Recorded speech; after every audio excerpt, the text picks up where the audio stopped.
క్రైస్తవులు అయిపోతే బొట్టు తీసేస్తారండి అంటాడు. వాస్తవానికి బొట్టు పెట్టుకోమని గాని బొట్టు తీసేమని గాని బైబిల్లో ఎక్కడా లేదు.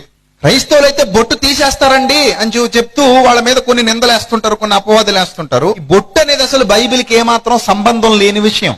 దేవుడు బ్రతుకు మార్చుకోమన్నాడు తప్ప బొట్టు మార్చుకోమల్లా. బ్రతుకు మార్చుకోకుండా బొట్టు మార్చినా ఎవరికి ఎలాంటి ఉపయోగం లేదు. ఈరోజు చాలా మంది క్రైస్తవ్యంలో, నేను ఇలా అంటున్నానని అక్క చెల్లెమ్మలు ఎవరు బాధపడకండి, బొట్లు మాత్రం మారుస్తారు, బతుకులు మార్చరు. ఇది మీకు తెలుసు. వాళ్ళు మార్చింది కేవలం బొట్టు మాత్రమే. అది దుడిచేశారు, బొట్టు దుడిచేశారు.